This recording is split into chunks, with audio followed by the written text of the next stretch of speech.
Honorable Chief Justice Allsop, distinguished guests, colleagues, students, and members of the audience, welcome to tonight's Hochelaga Lecture. The Hochelaga Lectures commemorate the life and interests of the anonymous donor's father. They cover topics that are of pressing concern to the Hong Kong community. By the series motto, "Everything is in flux and nothing remains the same," the Hochelaga Lectures stress that in any rigorous inquiry, nothing can be taken for granted. The lecture series aims to educate and inform the wider public on the previous development of the law and to shed new light as to what it could and should be in the future. The 2015 lectures were a set of three which centered around the theme of the judiciary's role in safeguarding the well-being of the child, involving the Honorable Chief Justice Diane Bryant and the Honorable Justice Victoria Bennett, both of the Family Court of Australia, as well as Judge Huang Yongwei, President of the National Judges College of the People's Republic of China. This lecture is the third and final installment of the 2016 Hochelaga Lectures. Earlier this year, we had the honor of hosting Lord Panic QC, who presented on the topic, "Freedom of Expression for Those Who Wish to Destroy Freedom for Others." And Professor Charles Mooney spoke about the harmonization and modernization of transnational commercial law. The Faculty of Law and the Center for Comparative and Public Law are most grateful to the donor for their continuous and generous contribution to supporting our vision, to furthering knowledge across a range of issues in the law, and to make such discourse accessible to students, colleagues, and the public. Tonight we have the great pleasure and honor of hosting the Honorable Chief Justice Allsop of the Federal Court of Australia. From 1981 to 2001, Chief Justice Allsop practiced at the bar in New South Wales and elsewhere in Australia. He was appointed Senior Counsel in New South Wales in 1994 and Queen's Counsel in Western Australia in 1998. From May 7, 2001 until June 2008, he served as a judge of the Federal Court of Australia, undertaking the roles of trial and appellate judge on a full range of federal court work. From the 2nd of June 2008 through the 28th of February 2013, Chief Justice Allsop was president of the New South Wales Court of Appeal. He was then appointed Chief Justice of the Federal Court of Australia as of the 1st of March 2013. From 1981 through 2014, Chief Justice Allsop also taught part-time at the University of Sydney as a tutor and lecturer in property, equity, bankruptcy, insolvency, corporate finance, and maritime law. He currently teaches part-time in maritime law at the University of Queensland. And on January 2010, he was elected as an honorary bencher of the Middle Temple. And in March of 2013, he was elected as a member of the American Law Institute. The Chief Justice will be speaking tonight on the theme of values in law, how principles, norms, and ideals influence and shape the rules and conduct of law. May I invite you all, please, to join me in giving the Honorable Chief Justice Allsop a warm welcome.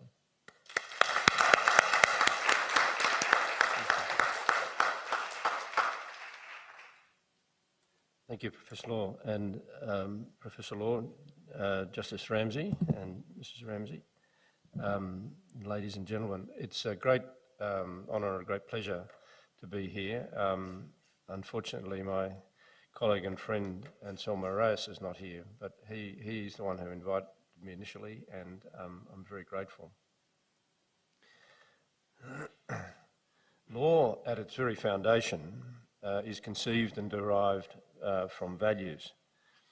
These values are such as inform and underpin a rational and fair expectation of how power should be organised, exercised and controlled at a private and public level. These values find their expression not only in the formal law, but also in societal expectations, behaviour and actions, which may in time also come to be reflected or incorporated within the law, but which in any event do not require formal legal expression for society to understand their correctness or importance. This is not, however, to say that these values are indeed, that the laws, rules, principles and expectations derived from and reflecting such values are merely specific cultural manifestations or that they are culturally or jurisdictionally derived. It may well be the case that such values form part of a culturally specific heritage, but they are far more than that. They transcend cultural boundaries. They lie at the heart of every individual and at the heart of society as human values. And the essential human values that I wish to refer to are, simply put, a rejection of unfairness and an insistence on essential equality, respect for the integrity and dignity of the individual, and mercy. Each goes to the core of what we understand humanity and the individual to be, and to what is expected when power is exercised by or against individuals.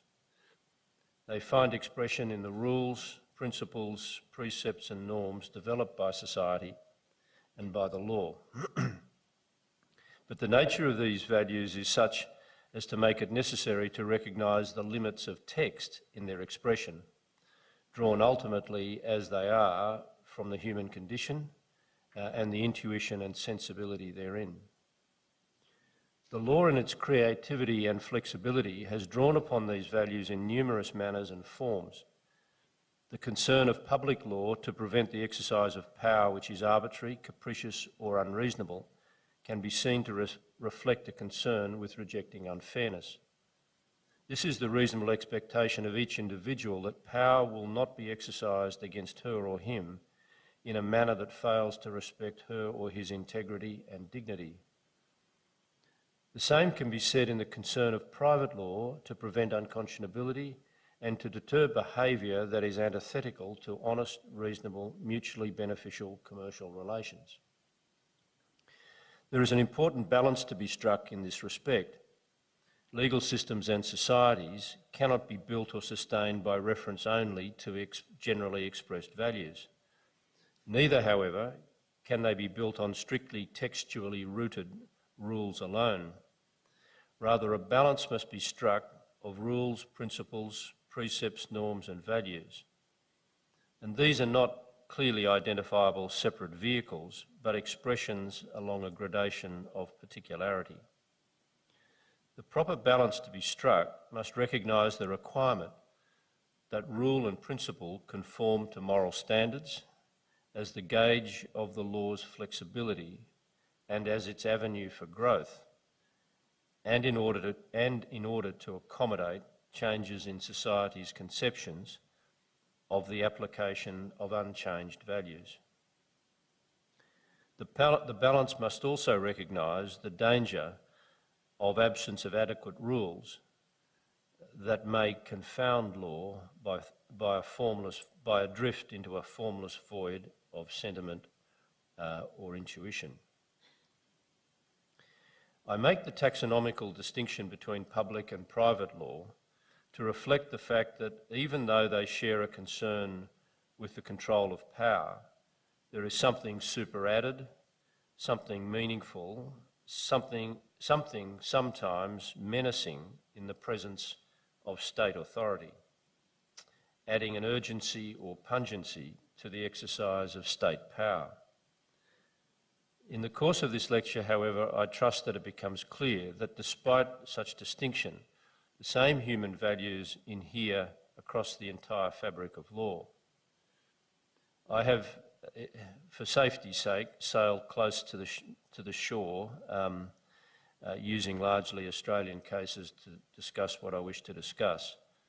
But the comparative focus which this lecture would require, I hope, is satisfied by the encompassing of the different subjects of public and private law. First, let me say something about public law. Public law encompasses various areas or subjects in which society as a whole has an interest and where a form of state power is exercised. This includes not only constitutional and administrative law, and the law concerned with the organisation of legislative and executive power, but also areas such as criminal law and the law of insolvency. In each area of public law, power is distributed, exercised and controlled primarily by reference to text, constitutional and statutory. Those texts are in turn to be read and understood by reference to the organised values that surround them and to the purposes and aims of the texts in the social and political milieu of their creation, including a consideration of how people should be treated in the exercise of power in a just and decent society. This is not about being nice.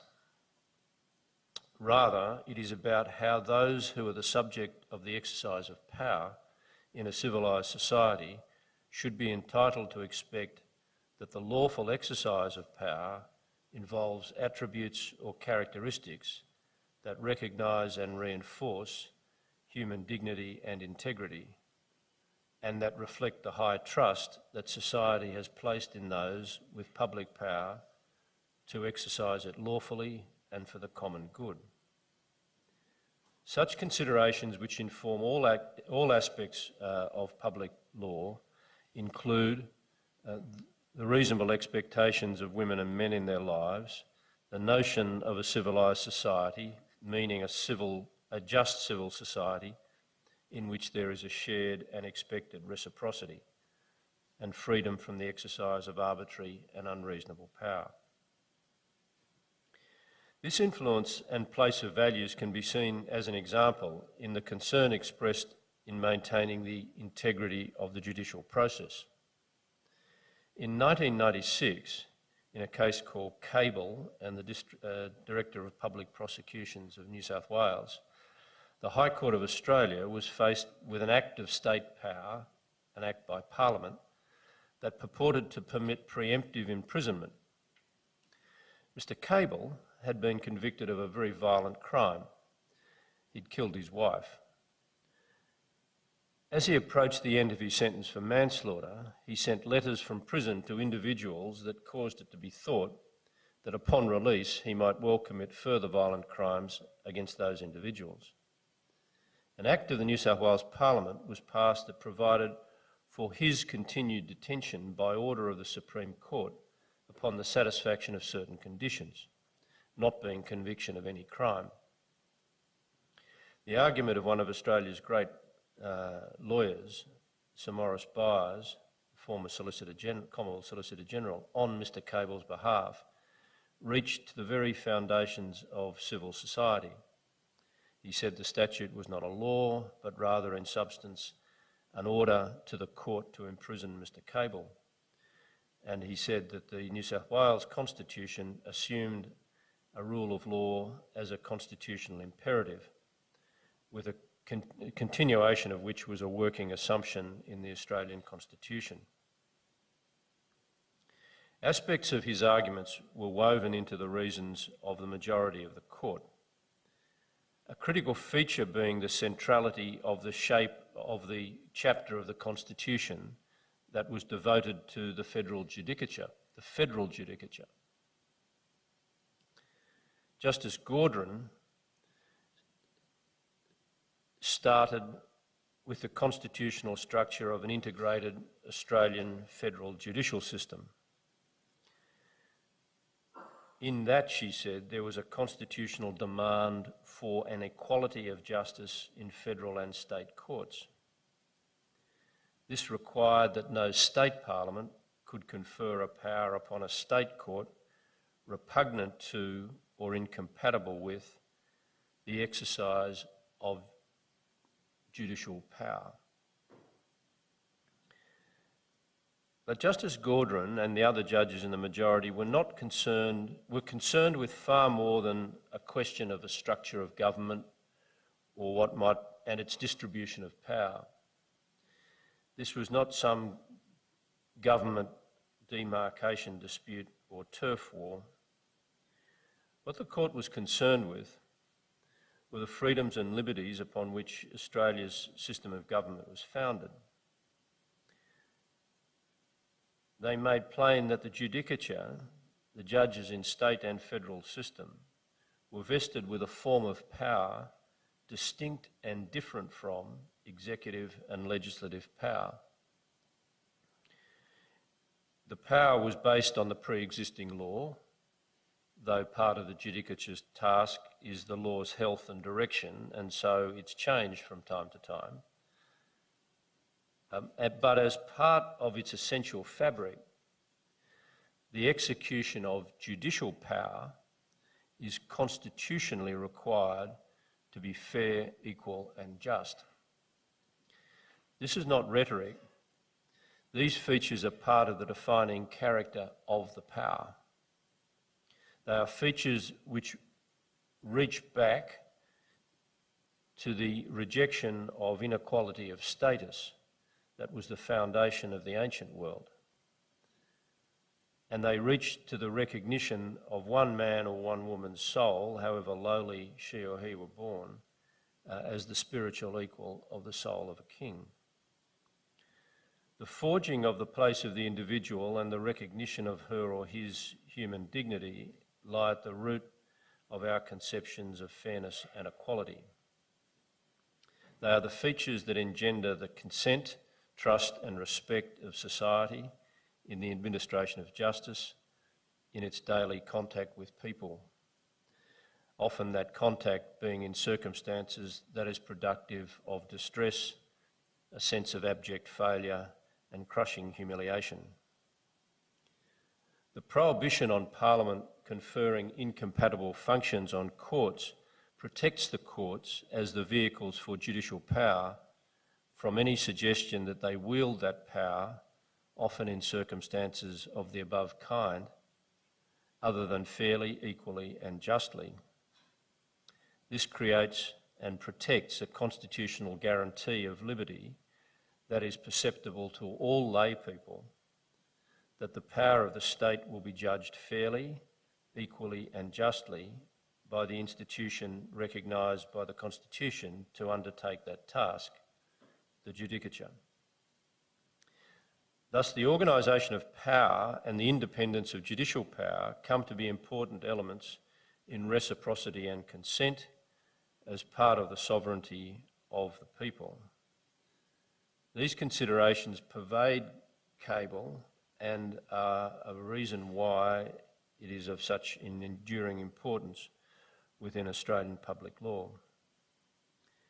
The presence of these human values is also demonstrated in the pervasive legal notion of natural justice or procedural fairness. Procedural fairness, although coherently structured around developed rules and precedents, has at its heart the abiding informing principle of fairness.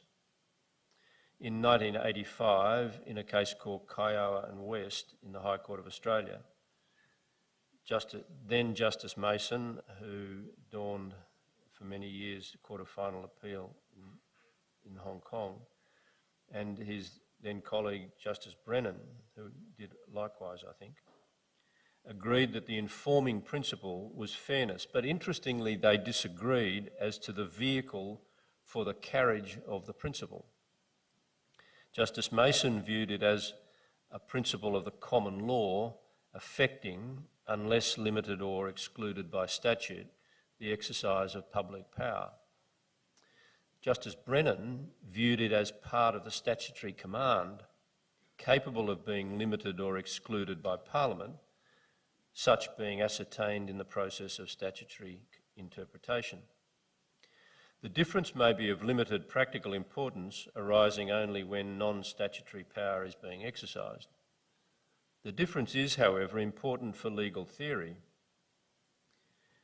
If fairness is immanent within the common law, if natural justice is immanent within the common law, it draws its source from some well of fairness as an incident of the common law.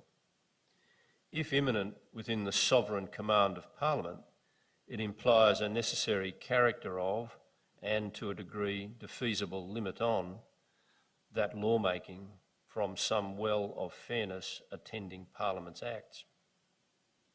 What is fair will often be a matter of debate.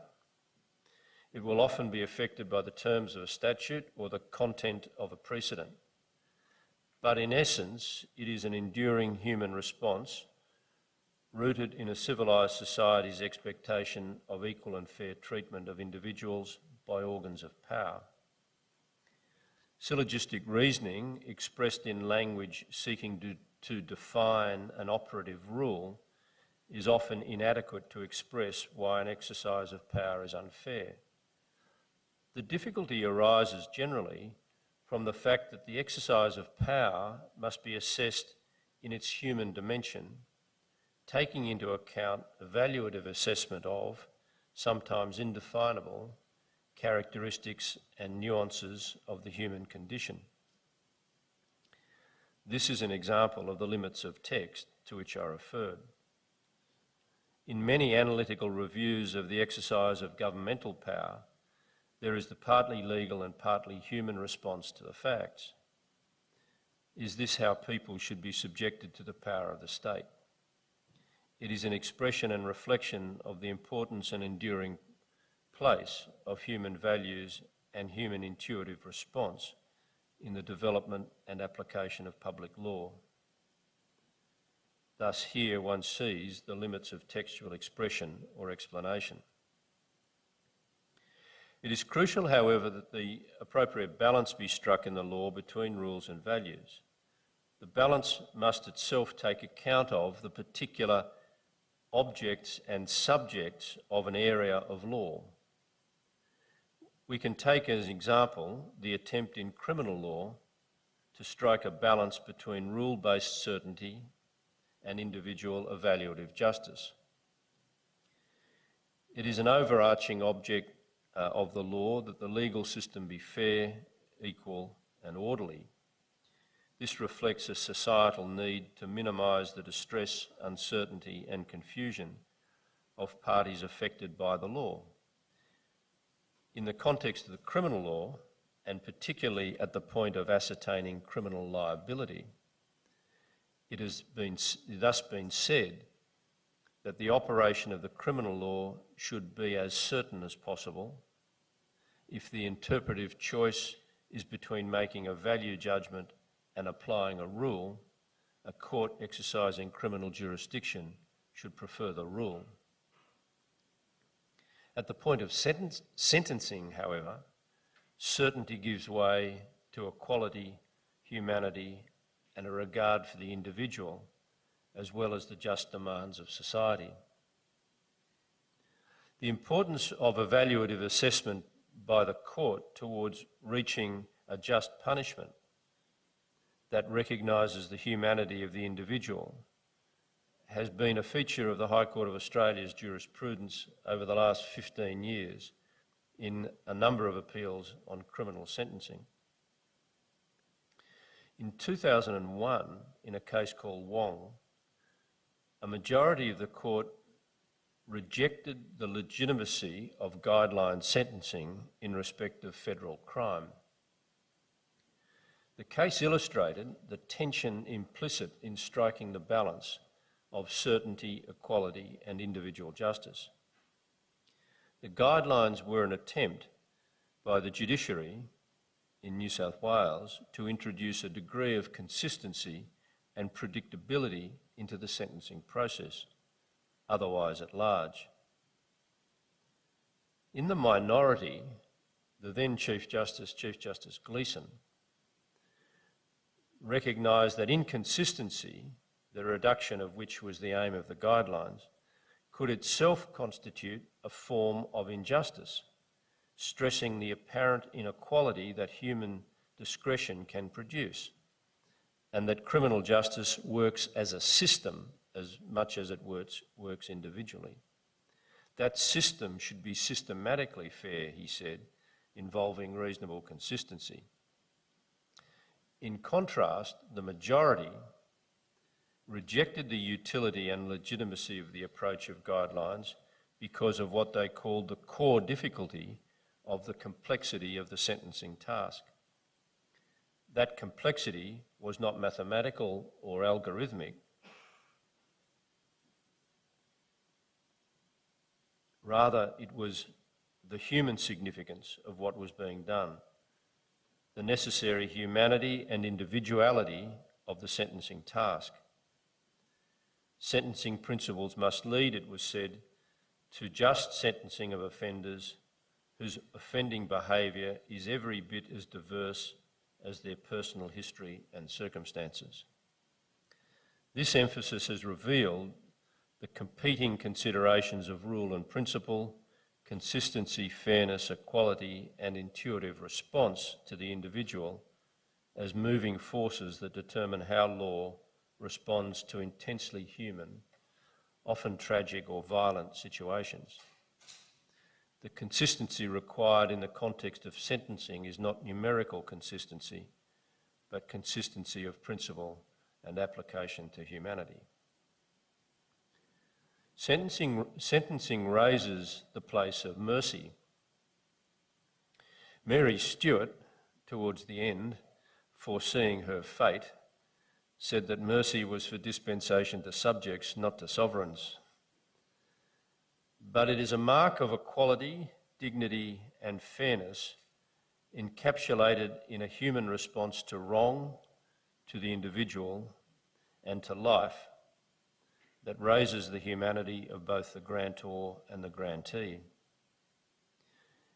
As Sir Victor Windeyer, a great Australian judge, said, mercy plays its part not in merely seasoning justice in Portia's sense, but in acting to avoid the rigidity of inexorable law as the very essence of justice.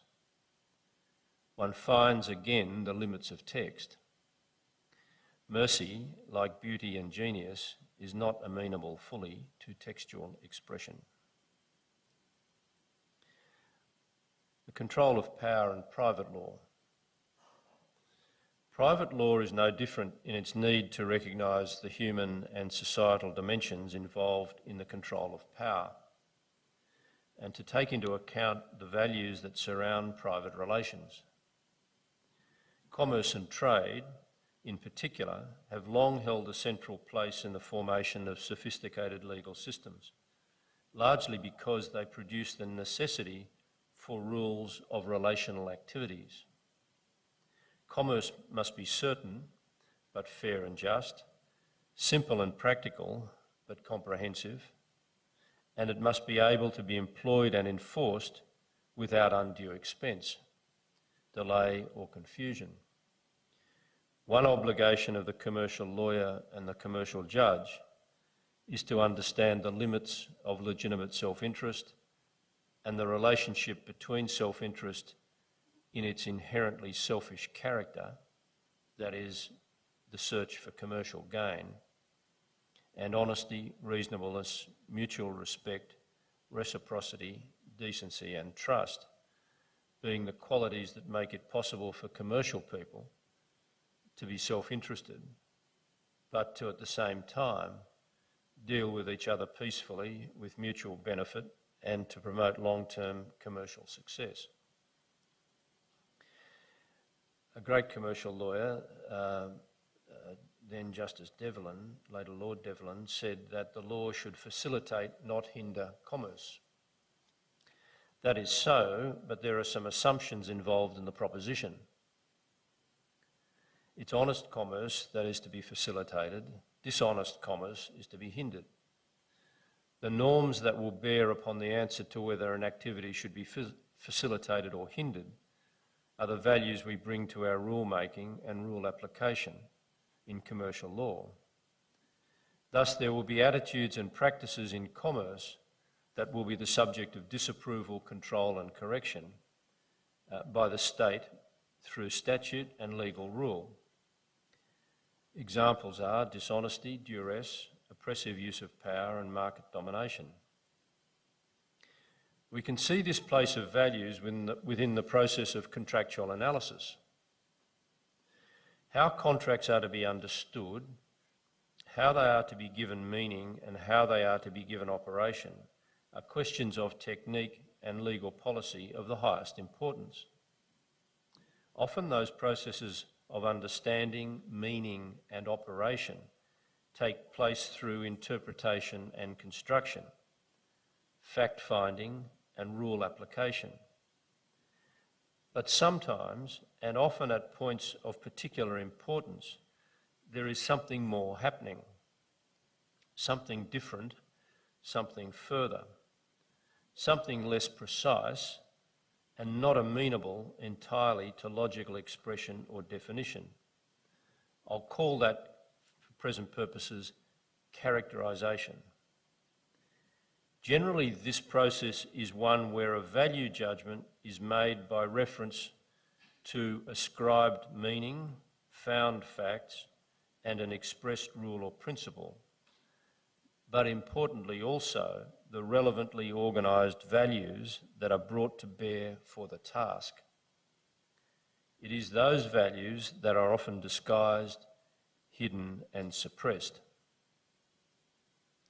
Take the question of whether a contractual provision is of the essence, a task exemplified in a case called Tramways Advertising by a judge called named Sir Frederick Jordan in the 1940s.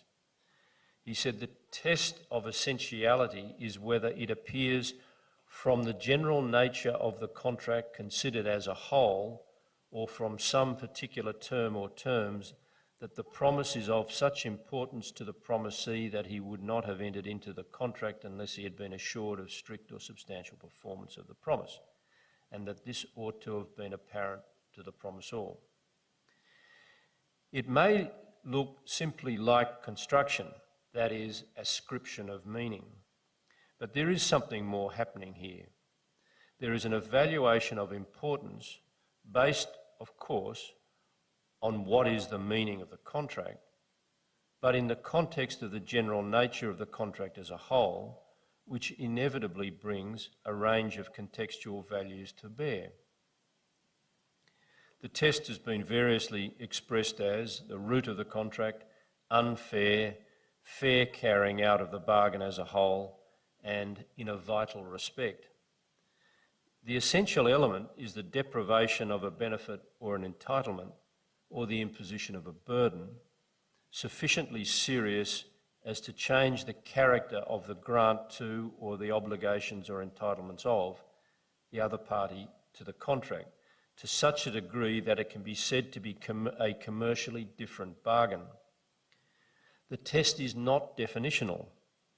It is based on a characterisation of the seriousness of the breach by understanding the nature and commercial operation of the contract as a whole, understanding the context, including the commercial context, and imperatives of a given contract or type of contract, and coming to an evaluation of the seriousness of the breach by reference to all the circumstances and to commercial fairness.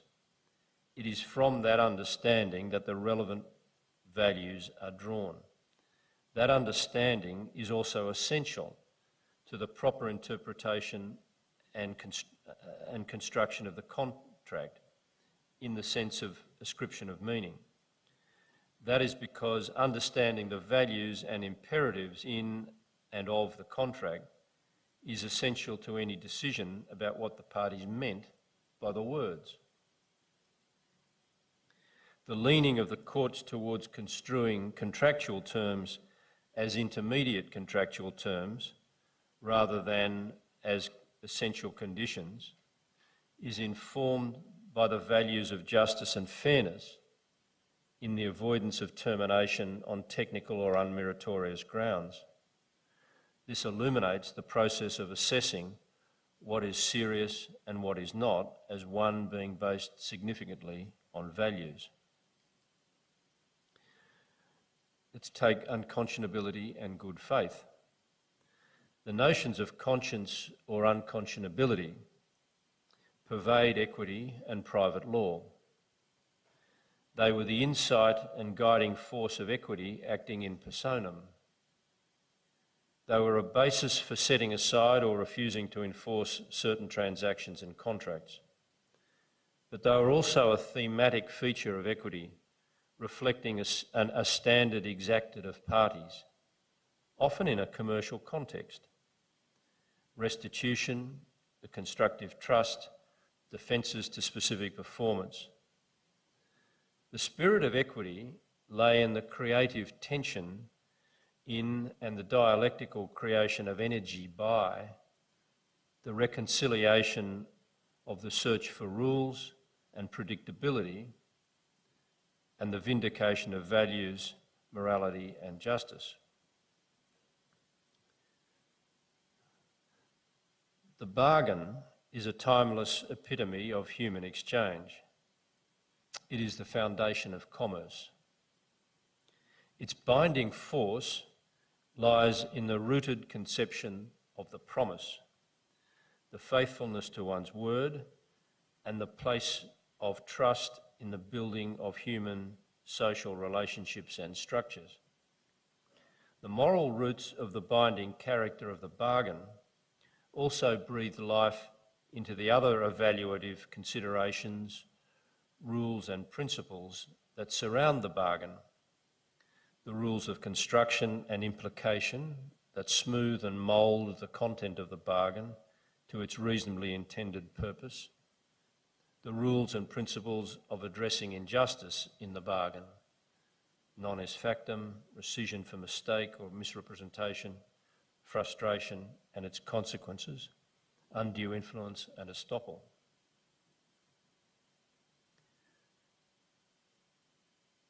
Any assessment, say, of unconscionability involves characterisation of conduct as against conscience by reference to the values organised for the task.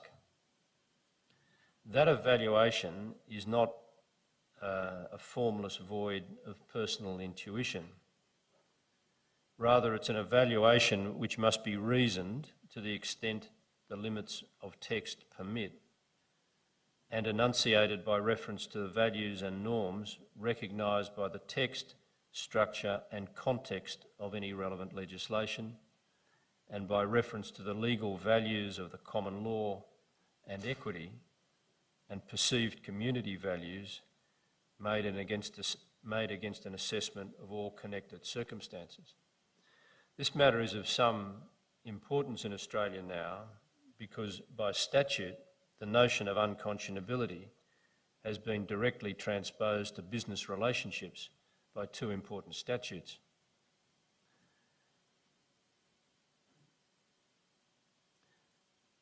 The necessary evaluation in those statutes now has to be made by the courts and includes a recognition of the deep and abiding requirement of honesty in behaviour in commerce. It involves a rejection of trickery or sharp practice. It involves fairness when dealing with consumers. It involves the central importance of the faithful performance of bargains and promises freely made. It involves the protection of those whose vulnerability places them in a position that calls for a just legal system to respond.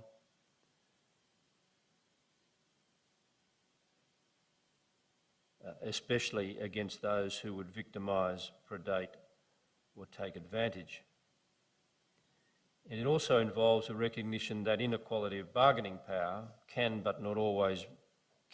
but not always is, used in a way that is contrary to fair dealing. The importance of the reasonable degree of certainty in commercial transactions is not lost in all this, but the evaluative framework that the statute now places highlights with some clarity the relationship between rules and values. The variety of considerations that may affect those kinds of assessments of unconscionability in this process of characterisation, in one sense only reflects the variety and richness of the conduct of commercial life.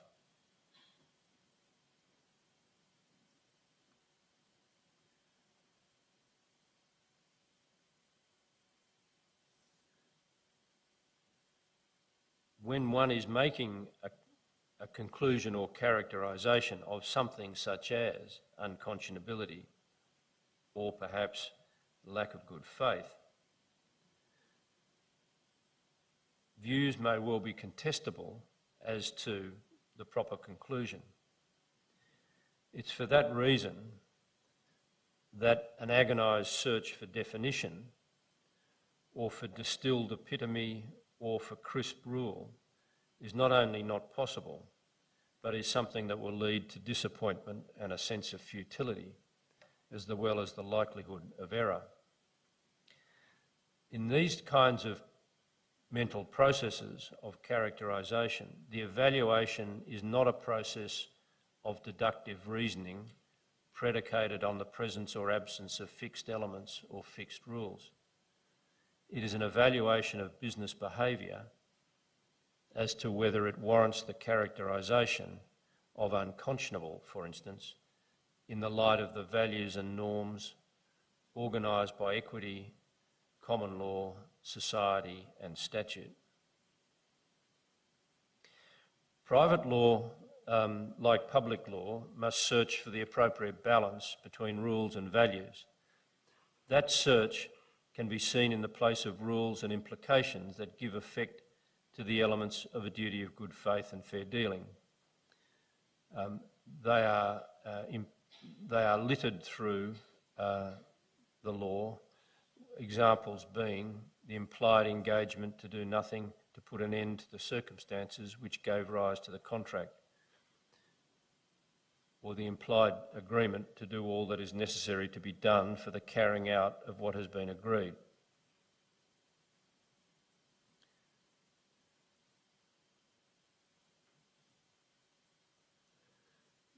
The search can also be seen in the development, that is the search for the balance between rules and values, can also be seen in the development and struggle over the structure of the law of restitution or unjust enrichment, a struggle that has spanned centuries. At what level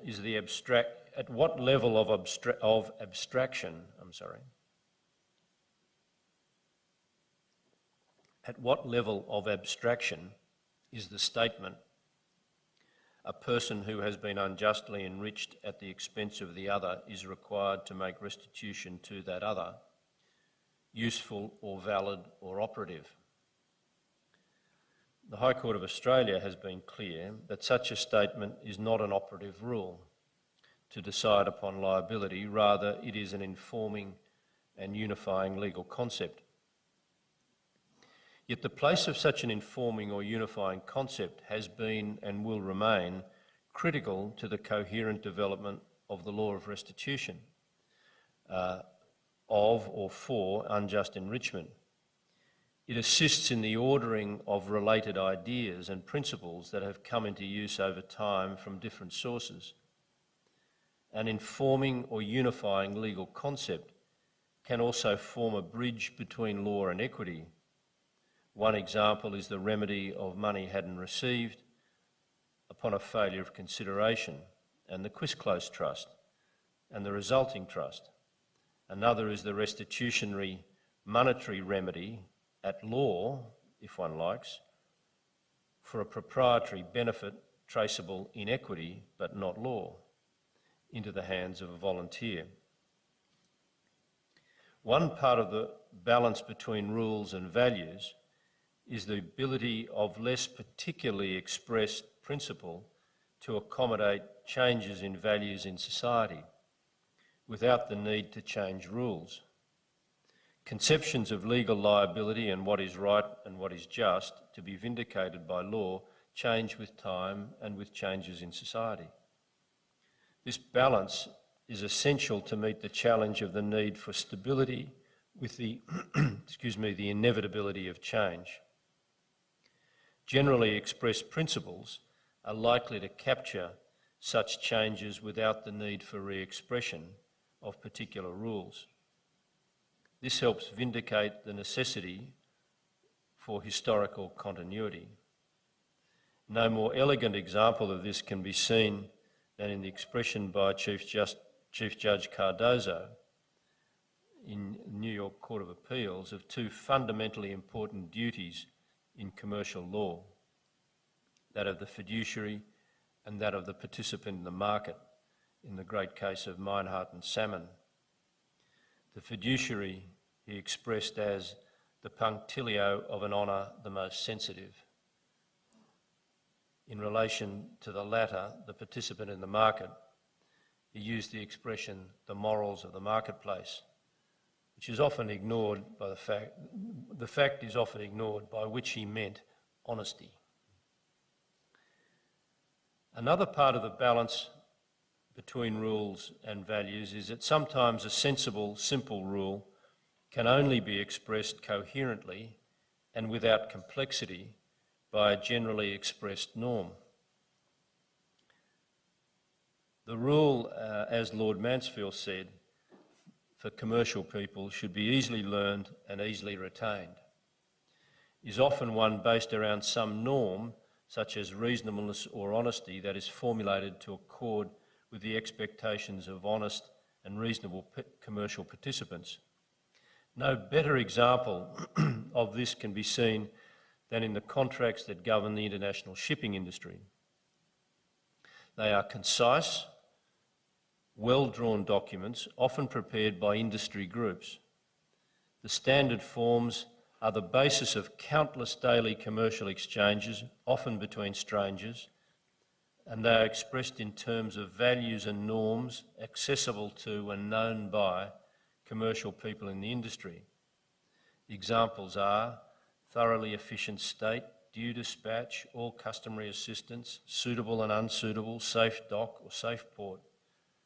Though these kinds of words may lack an apparent element of morality, they do all contain judgment and evaluation premised on reasonable performance, satisfactory to an honest person familiar with the business of shipping. The broad general rule is informed by common understanding and expectation and knowledgeable dispute resolution, usually by skilled arbitrators. Reasonable evaluation is made comfortable by the stable, well-known values that inform the exercise. This same process of balancing rules and values, and the same need to recognise and consider the inhering place and influence of values, attends many other concepts within private law, including the fiduciary relationship, the doctrine of penalties, and the nature of insurance. Modern commercial law, as part of a global commercial community, rests on principle and values, in particular the values of honest, fair dealing, rather than minute rulemaking. This in turn requires clear recognition and enunciation of the process of evaluation or characterisation. Whilst that process takes place in a legal framework of relevant and related rules, its separate existence as a conceptual process should be recognised in order that the values being brought to bear can be understood. To say a few things in conclusion. Law is not just command, it is societal will, amenable to rational and general expression, engendering loyalty and consent through its utility and practicality, and through its characteristics of certainty, fairness and justice. That amenability to expression must, however, recognise the limits of text to which I've referred. Law can ultimately only work practically and usefully through consent and loyalty, and no system of law can engender loyalty and consent without an inhering justice, some intuitive response from acceptable and accepted values, not necessarily by reference to each individual provision within the system, but by reference to its whole, including its defects and its shining examples. Each gives content to the whole. Nothing is perfect. Further, no system of law can engender a sense of security without an acceptable degree of certainty. The need for balance of and the inevitable complexity of the relationship between rules and values should be recognised as a central feature of the law and the administration of justice. There is no point pretending that complexity can be addressed by eliminating values and textually expressing more rules. That process is just to create other values, and likely darker ones. We should accept that any system of law worthy of being called just must be founded on fundamental values. Part of that acceptance is the recognition that sometimes rules can only be expressed by reference to values or general concepts and cannot, unless incoherence is to be courted, be reduced to concrete in abstract propositions. We live with this every day. We are familiar and comfortable with rules that lack case-specific precision, but which have meaningful content and which provide for acceptable, if contestable, application. For example, the common sense and evaluative conclusion of causation, the requirement of subjective and objective honesty, the requirement of a reasonable time for conduct in all the circumstances in various situations in contract, the expectation of a reasonable response to risk created by one's own conduct when concepts of duty of care are examined and taught. Essential to our being comfortable with these rules, expressed by reference to values or general concepts, is the existence of a stable contextual framework and a relevantly organised body of values, explicit or implicit, for the resolution of the question. Assessing how power should be controlled and exercised in society within both private and public law is the daily task of the law. Law is not value-free. Law is not built and defined solely by rulemaking, by formula or by inexorable command, but rather it is organised around and derived from inhering human values and serves as an expression or manifestation of natural human and societal bonds of conduct. The human beauty of the law does not come from the sounds of tongues talking of grand ideas. So often they seem making that. I'll start again. The human beauty of the Lord does not come from the sounds of tongues talking of grand ideas, so often making them seem physical or limited and prosaic by superficial language, taxonomical arrangement and metallic repetition. Rather, it is the daily application of life, in life, that the dignity of the individual, the mercy of the soul and fairness as part of the human condition inform the exercise of lawful power. In life's small, selfish and mundane intersections, these values assume a daily modesty in expression and in context. But that modesty in expression and in context reaches back towards essential humanity and towards the echoing inflection of the infinity of the law.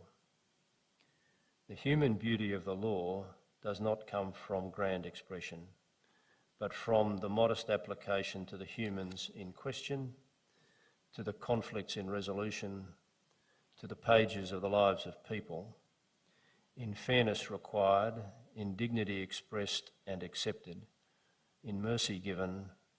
That is the human beauty of the law. Thank you.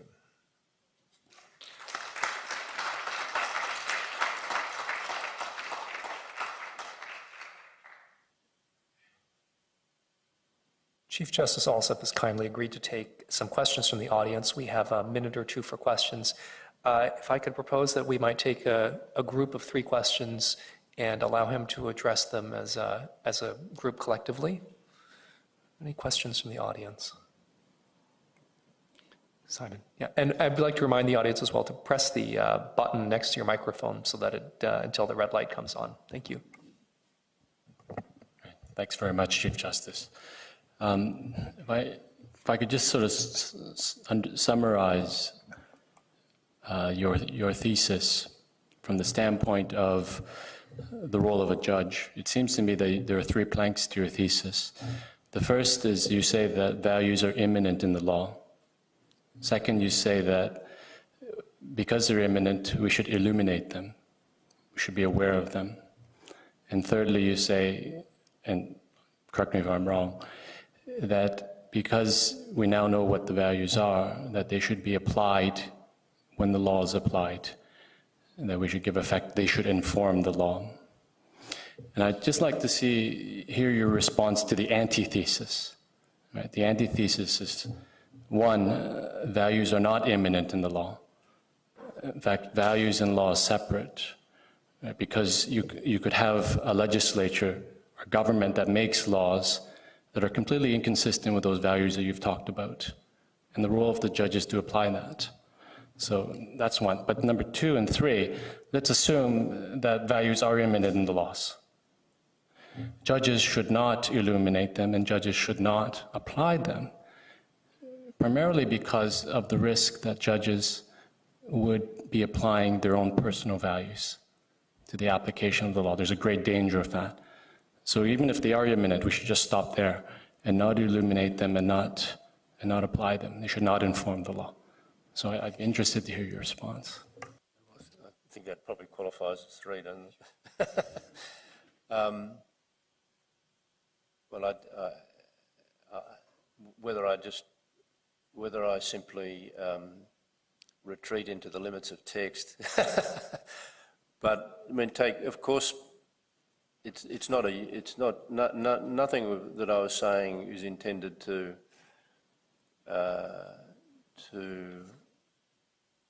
indicate that the kinds of values that I was speaking of always have to be applied in every case. Far from it.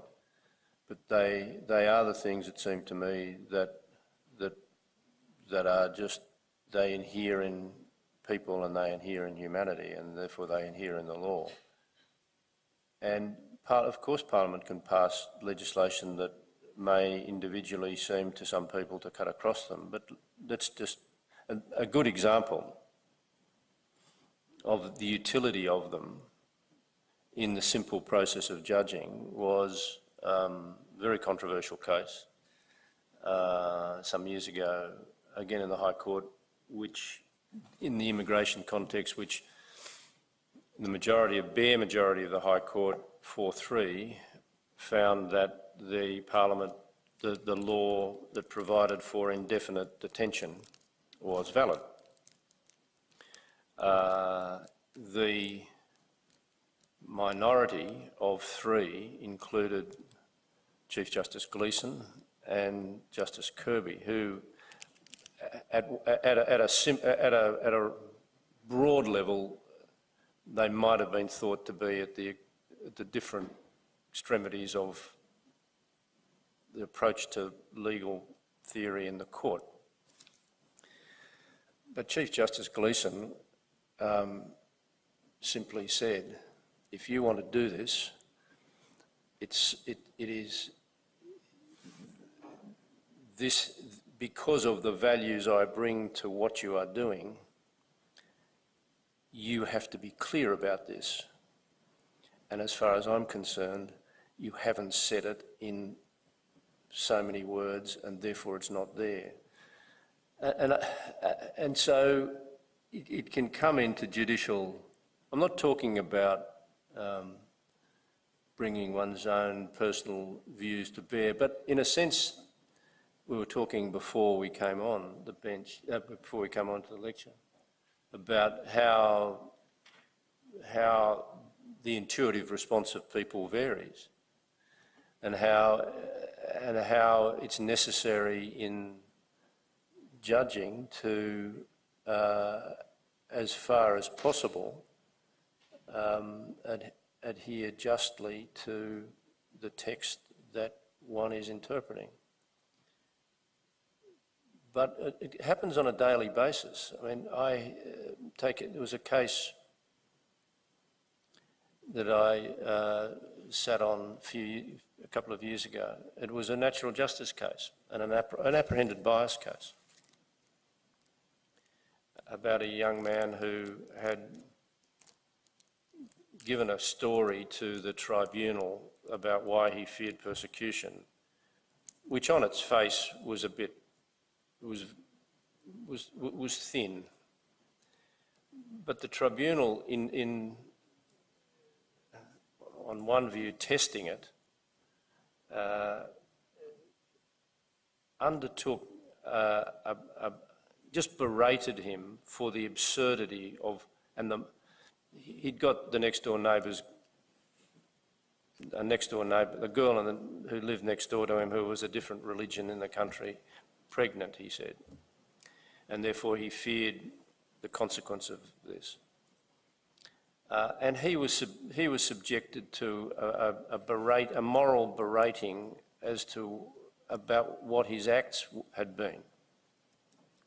And it came up to us on the basis of that he'd been denied procedural fairness because a reasonable person in the position would have thought that the way he was being treated revealed a lack of balance. And we agreed, and what we said was that he was entitled to have, and what lay at the root of fairness in that situation was to have, he was entitled to be dealt with a degree of dignity and integrity that he simply wanted. Now, my point of finishing as I did, it's not in some grand sweep that these things happen. It's in the everyday, tiny everyday examples. And I just don't see how you can have rule without value. I don't mean that everything has to be done according to a left-wing pattern or a right-wing pattern, and I'm not talking about hundreds of values, I'm talking about the kind of essential human characteristics that I just think law involves. There's a lovely expression, you know. If you go to good faith, and I know English lawyers and Australian lawyers have different views. There's two views in Australia, but the Americans have been quite easy with it for many years, and there's a lovely judgment of Judge Scalia, late Judge Scalia, when he was on the Washington court. And he said, well, no, it was Posner, Judge Posner, another one who, no left-wing liberal there, you know.